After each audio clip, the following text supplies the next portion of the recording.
When a single dad saw the portrait at the hospital, he started crying. It was a quiet Tuesday afternoon at St. Mary's Hospital. The rain tapped softly against the tall windows, and the smell of disinfectant mixed with the faint scent of coffee from the nurse's station. I had just finished checking a patient's chart when I noticed him standing near the pediatric wing entrance. He looked out of place, not because he didn't belong there, but because of the way he carried himself. Stiff shoulders, tired eyes, hands clenched as if holding himself together by force. He wore a simple gray hoodie and jeans, and his hair looked like he hadn't bothered to comb it properly. He kept staring down the hallway, like he was building up courage to walk through it. That I had seen many parents in that hallway. Some hopeful, some angry, some broken. But this man looked different. He looked like someone who had already cried all the tears he had and was trying not to let anyone see what was left. The little girl was admitted to our hospital 3 months ago. Her name was Emma. She was 8 years old, small for her age, with soft brown curls and big curious eyes. She had been diagnosed with a rare heart condition that required long-term treatment. When she first arrived, she was scared and quiet. She clung to her stuffed rabbit and barely spoke. Over time, she began to open up to the nurses and doctors. She loved drawing, especially with colored pencils.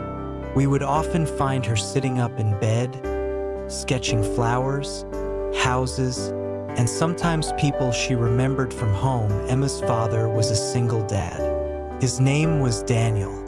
He worked long hours as a delivery driver, taking extra shifts whenever he could. After Emma's mother passed away 2 years ago, it was just the two of them. From what Emma told us in her soft voice, her dad made pancakes shaped like stars on Sundays and read her bedtime stories even when he was too tired to keep his eyes open. She talked about him like he was her whole world. Daniel tried to visit every day, but sometimes work kept him late. On those days, he would call the nurse's station and ask to speak to Emma. I remember once overhearing him say, "Daddy's just finishing up work. Sweetheart, I'll be there soon. Be brave for me. Okay?" His voice would shake slightly at the end, but he always forced a cheerful tone so she wouldn't worry. That Tuesday afternoon, when I saw him standing at the entrance, I walked over and greeted him softly. "You're here to see Emma?" I asked. He nodded and swallowed. "Yeah, I got off early today."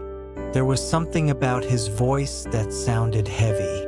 I told him she was awake and had been asking about him all morning. A faint smile crossed his face, but it disappeared quickly, replaced by that same tight expression. The pediatric wing had recently been redecorated.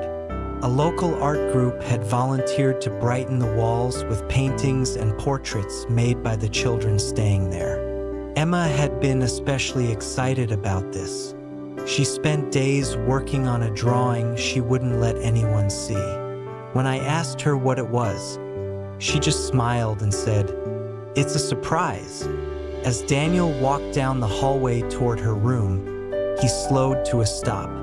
On the wall, right between the nurse's station and the playroom, hung a framed portrait. It wasn't professionally done, but it was full of heart. It showed a man with messy hair, wearing a blue jacket and holding hands with a little girl under a bright yellow sun. The little girl was smiling wide, and above them were the words written in careful, slightly crooked letters. "My dad is my hero." Daniel froze. At first, I thought he was just surprised, but then I saw his shoulders start to shake. He stepped closer to the portrait, lifting his hand as if to touch it but stopping just short. His fingers trembled in the air. I noticed his breathing change, shallow, uneven. And then, without warning, tears began to fall. Not quiet tears. Not the kind people try to hide. He covered his mouth with one hand as a sob escaped him. The sound echoed softly in the hallway. A nurse nearby looked up in concern, but I gently shook my head to let her know it was okay. He stared at the portrait like it was the most precious thing he had ever seen. "She did this?" he whispered. I nodded. "She worked on it for days. She wanted everyone to know how proud she is of you." He shook his head, tears falling faster now. I'm not a hero," he said, his voice breaking. "I'm just trying to keep us afloat."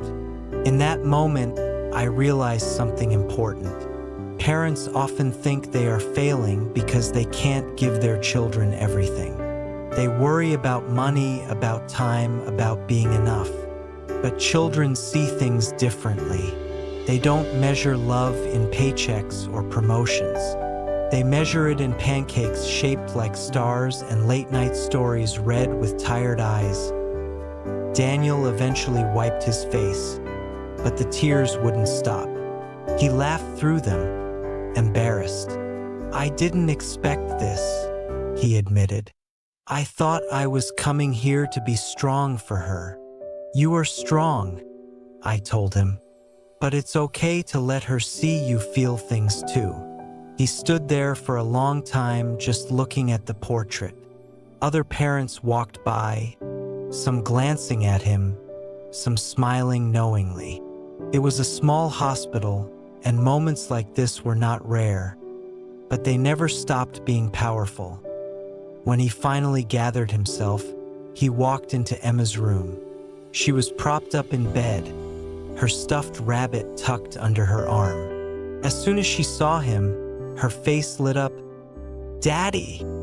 she exclaimed. He went straight to her, wrapping his arms around her carefully, mindful of the wires and monitors. He buried his face in her hair and held her like he was afraid she might disappear. "I saw your drawing," he said softly. She grinned. "Do you like it?" "Like it?" he repeated, pulling back to look at her. His eyes were still red. "It's the most beautiful thing I've ever seen." She tilted her head. "Why are your eyes shiny?" He chuckled weakly. "Because sometimes when people are really happy, their eyes leak a little." She giggled at that. I stepped out of the room to give them privacy, but I could still hear their soft conversation. Emma told him how she chose the brightest yellow for the sun because Dad makes everything feel warm. She explained how she tried to draw his hair messy on purpose because it's always messy when you wake up. Every small detail meant something to her. Later that evening, as visiting hours came to an end, Daniel came back into the hallway. He stood in front of the portrait again, but this time he wasn't crying. He looked thoughtful. "I've been so scared," he admitted quietly when he noticed I was nearby. "Scared of losing her. Scared of not being able to pay for everything. Scared that I'm not enough." "You are enough," I said gently. He nodded slowly. "I guess I just needed to see it through her eyes." Over the next few weeks, something changed in Daniel. He still worked hard, still looked tired, but there was a new softness in him. He laughed more when he visited.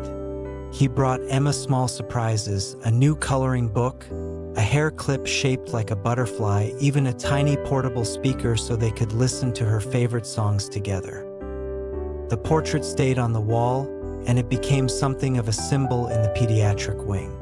Other children started making their own drawings of their families. Soon, the hallway was filled with pictures of moms, dads, grandparents, siblings, all labeled with words like "my hero," "my best friend," and "my safe place." But Daniel's reaction that first day stayed with me the most. One afternoon, Emma's condition took a slight turn for the worse. There were complications, and the doctors had to adjust her treatment plan. Daniel arrived looking panicked, his face pale. He listened carefully as the doctor explained everything. I could see the fear in his eyes again. After the meeting, he walked down the hallway, stopping in front of the portrait.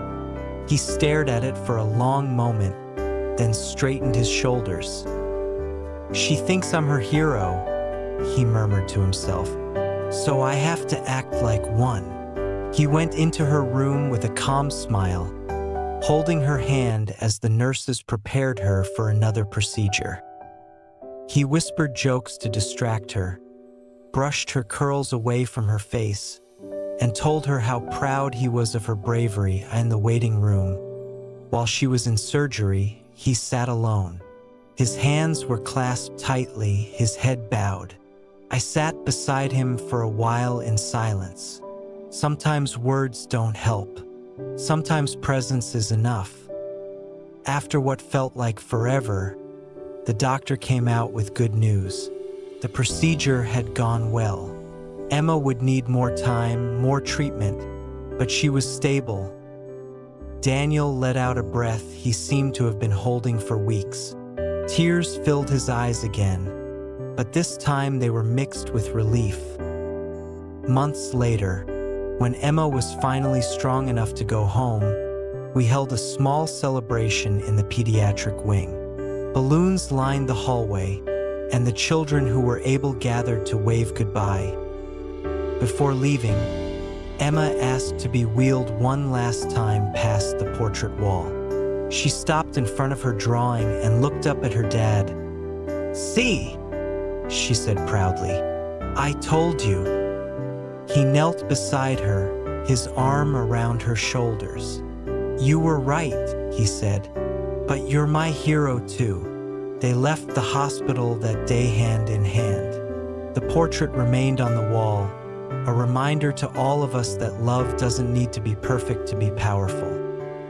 Even now, whenever I walk past that spot, I remember the moment a single dad saw a simple drawing and realized how deeply he was loved. I remember how he cried, not because he was weak, but because he finally saw himself the way his daughter did. And in a place filled with illness, fear, and uncertainty, that portrait became proof that sometimes the strongest medicine isn't found in prescriptions or machines. Sometimes it's found in the way a child sees their parent, as a hero even on the hardest days.